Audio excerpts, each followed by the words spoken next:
You know, Anfield is supposed to be a fortress, a place where visiting teams' hopes go to die.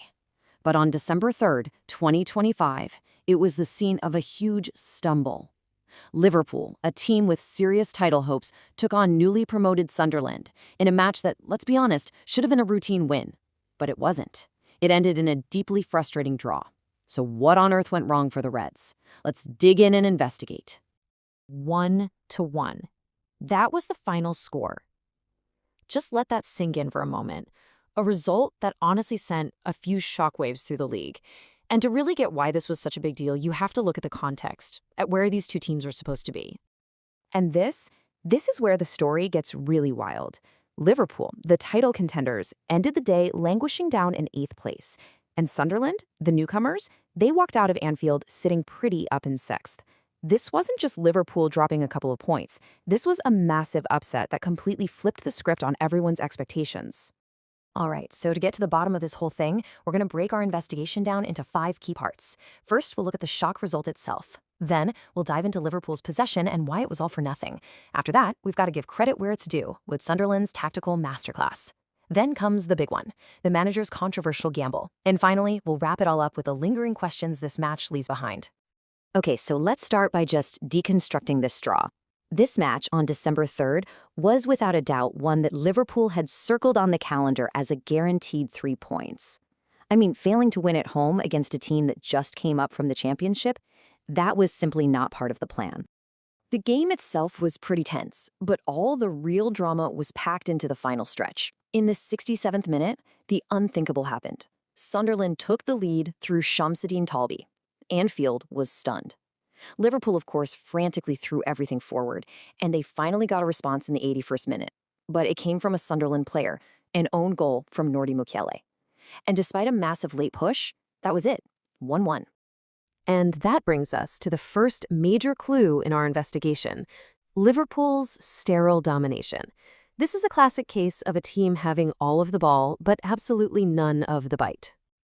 I mean, just look at these numbers. Liverpool had a huge, massive share of the ball. They were in control, they set the pace, they dictated the play.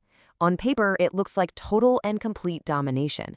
But, as we all know, possession stats don't win you football matches. And this chart right here, this tells the real story. Liverpool took plenty of shots, which is great. It means they were getting into dangerous areas. But look at the massive gap between their total shots and the shots that actually hit the target. It's shockingly low. That just screams a lack of clinical finishing. That final bit of quality was just completely missing. You know, there's actually a name for this tactical problem. It's called sterile domination. It's when a team looks like they're running the show. They've got the ball all the time. But it's sterile. It doesn't lead to any real danger. And, most importantly, it doesn't lead to goals. And that, in a nutshell, was the story of Liverpool's performance. But look, it's really easy to just point the finger at Liverpool for their own failures. That's only telling half the story. The other half is that Sunderland showed up and delivered an absolute masterclass in resilience and tactical smarts. They came to Anfield with a brilliant plan, and they executed it almost perfectly.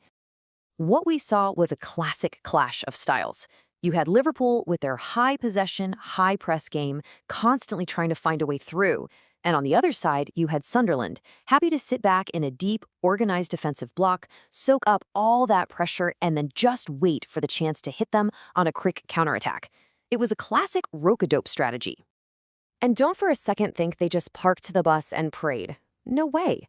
Their goal actually came from them pressing Liverpool aggressively high up the pitch. They were a constant threat every time they broke forward, and they even came inches away from doubling their lead when a header from Omar Alderete smacked against the post. They proved they weren't just there to survive. They were there to compete. Which brings us to the next phase of our investigation, because this isn't just about the players on the pitch. We have to talk about Liverpool's manager, Arne Slot, and a critical decision he made before the match even started that has, rightly, come under a ton of scrutiny. So let's just ask the question straight up. Was benching Mohamed Salah the critical error? I mean, this was the second game in a row he started on the bench. You're up against a team that you know is going to sit back and defend in numbers. So was leaving your most creative, most decisive, most lethal attacker out of the starting lineup the single biggest mistake of the night? Now look, you can try to figure out the reasoning. Maybe it was about resting a key player, maybe it was some kind of tactical experiment, but whatever the plan was, the actual impact on the pitch was crystal clear. The attack was slow, it lacked pace, that decisive finishing we were just talking about was gone. The whole intensity and threat just wasn't there. And if you need any proof of his importance, just look at what happened when he finally came on. Liverpool are trailing 1-0. They're going nowhere. Slot brings on Salah. What happens? Immediately, the entire attack sparks to life. The intensity ramps up, Sunderland is suddenly under immense pressure, and pretty soon after, the equalizer comes. It really makes you ask the question, did that substitution just come way too late? So, as we wrap up our investigation, we're left with the verdict and, well, the fallout. Because this one result, this one draw at Anfield, has raised some really serious, really uncomfortable questions about Liverpool's entire season. I think this quote just captures the mood perfectly. For Liverpool and their fans, this was a draw that felt exactly like a defeat, a total gut punch. But for Sunderland, this was a golden point, a hard-earned, valuable result that proves they can hang with the big boys in this league. And this result leaves Liverpool facing some really tough questions. Is this just a temporary blip, a bad day at the office, or does it point to a deeper problem with the squad's depth or tactics? And maybe the most important question of all, how is Arne Slot going to solve this problem of breaking down these super organized, compact defenses? Because in the Premier League, you just can't afford to keep dropping points like this. So the points were shared, but really all the questions belong to Liverpool. Is this shocking draw just a minor bump in a long road, or is it the very first sign of a deeper crisis brewing under a new manager at Anfield? Well, only time will tell.